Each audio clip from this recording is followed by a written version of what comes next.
I'm back and I'm here to answer all the questions you have about the Know by Year.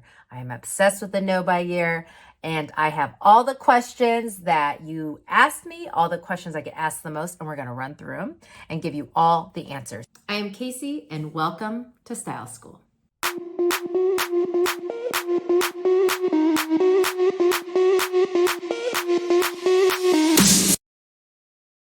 I am on my 5th Know by Year. I do a Know by Year every other year, and I'm on my 5th Know by Year. That's right. I don't buy clothes. I dive back into what I have. I make magic out of what's in my closet. Sometimes some things get a little weird, but that's what I do. It really helps your mental health, your clarity, helps you not have closet overwhelm. It's really kind of a magical thing. This is part 2. Part 1 has all the different ways, why, and how it changed my life. So I'll link part 1 in the description below if you want to see that.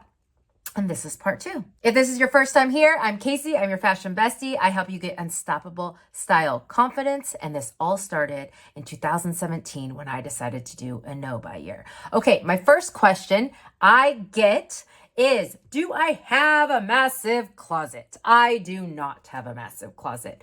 I don't have nothing. I will say that. But it is not the type of closet that people think. People say, oh my gosh, Casey, you just must have the most gigantic closet and yada, yada. And I don't. So here are some pictures of my closet when I first started doing the Know by Year. We currently live in a different house, and our new house my new closet isn't even that much bigger. So this is the few spaces that I keep all of my clothes. So you can see it's not gigantic. And so you can make magic out of not that much. Yeah, that's what I'm saying. Next question. Wasn't it torture for you to not go shopping with friends? Didn't you always just want to shop? I mean, yes and no, but this is a challenge, right? So yes, but I switched my mindset to looking at mannequins and seeing how they put an outfit together, and then imagining what I have in my closet that I can create that same kind of look. So I just kind of started playing another game with myself. I would also put things on a wish list. Sometimes that alone helped with the desire to buy, that it was just somewhere I could remember. So I would put something on a wish list, especially now with online shopping. It's very easy to just put it on like an Amazon wish list cart thing. And then I would revisit it at the end of my Know by Year. And most of the time, I didn't really want any of the stuff that I had put on my wish list. So that's kind of something, that you can understand about your mind, is these impulses are a lot of impulses, right? And so sometimes you don't actually want the item. And if you put it on a wish list, wait a little bit and go back to it, a lot of times you don't even want it. So, and yeah, when you can understand the outcome is so great for not buying that item, it tends to lessen the desire to buy the things once you've done this over and over. Next question. Did I stock up on clothes before I did my Know by Year? No, I did not, because that defeats the purpose of the Know by Year. The Know by Year purpose is that you want to dive into your closet and use things maybe as you haven't before. Imagine things in your closet differently than how you wear them now. And you can't do that if you just start stuffing more stuff into your closet. I do not stock up before I do my Know by Years. Did I feel out of style when I do my Know by Years? No. I do not feel out of style. I can understand how some people might, but that's where kind of my training and my teachings come in, is follow me while you do your Know by Year, and I will help you through so you don't feel like you're out of style and you don't have anything to wear. I give you all these ways to help you create more stuff. I say I help you 10 times your closet without spending a dime. So I help you see more in your closet with all my teachings. First, I don't really follow trends. I'll be inspired by trends, but I go for more personal style. So I go for personal expression. And when you go for personal expression, you don't feel out of style because you are not paying attention to trends as much. Trends come into my life for inspiration, for me to look at my closet a different way, so I can wear something maybe differently or incorporate a new piece into my closet. But I don't really follow trends super hardcore that I feel out of style. So that's number 1. Number 2, if we look at our closet as building blocks, instead of trendy pieces, you'll get more out of it. Imagine it like this.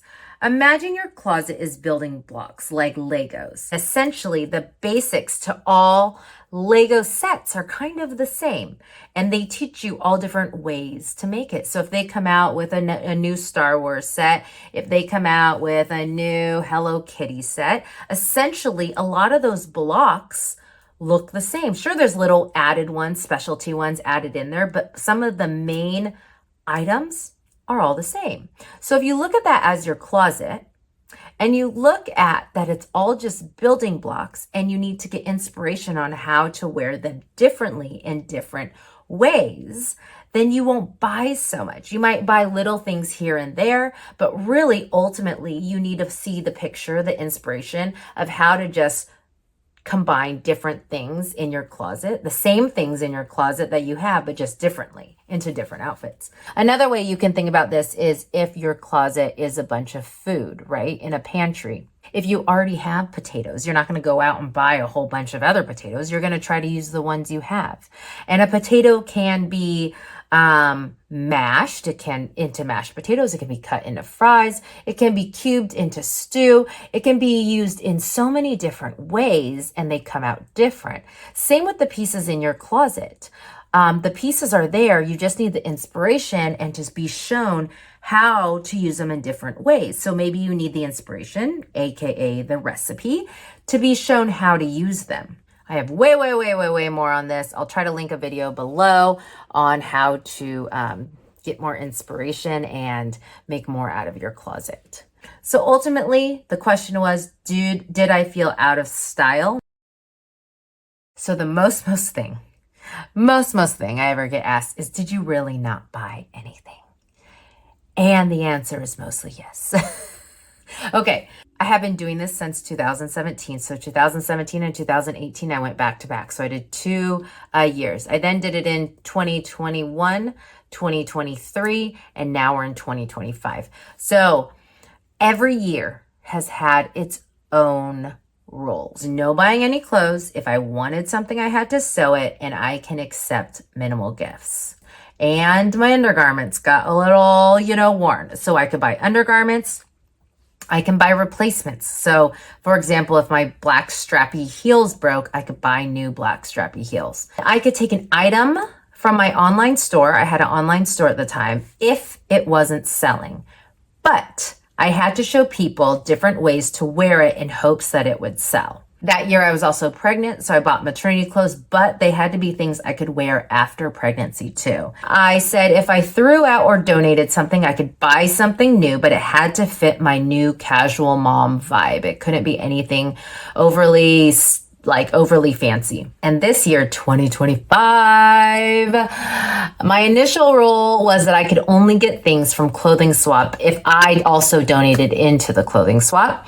Later, I added another rule, I started exercising much more, and I needed some more workout clothes. I actually wasn't going to buy workout clothes, and I was just going to try to figure out how to do it. I mean, I have some, but my husband was like, this is like you moving to Colorado in the winter and not buying winter clothes. So I think you should buy some exercise clothes. And I said, okay, I guess that makes sense.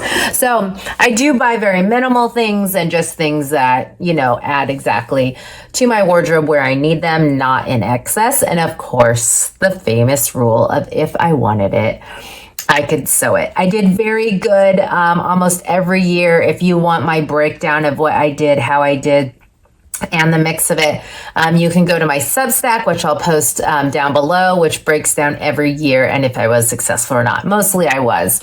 And 2018, I'll tell you this, I got married. I made my wedding dress. I was very proud of this, that around all of my bridal events, so like bachelorette parties, shower, I did not buy any new clothes. I wore things that I've already worn before and just styled it differently. The biggest thing here is that no one's really paying attention as much as you think they are. We have this tendency to think that we cannot wear something over and over and that people will notice, but they won't.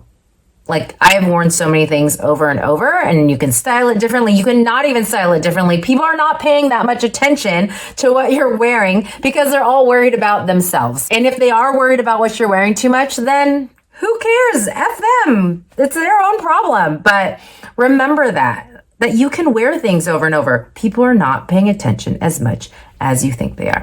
And like I said, every time I've done this, it strengthens my mental health. It gives me closet clarity. It really helps me with my relationship with my clothes. I have more self-love. I walk a little taller. I have my shoulders back a little more. And people think the No Buy Year is going to destroy you. Oh my gosh, it did the opposite. It brought me life to what I wear and my closet and gave me better personal style. So those are the questions. Next time I'm back, I have part 3, and it is your no buy starter guide and the brain shifts that follow. So I guide you through if you want to start your own no buy year. It doesn't have to be a year. It could be 6 months. It could be 3 months even. Just whatever you want. I am here for you, and I will make sure that your no buy year isn't a struggle.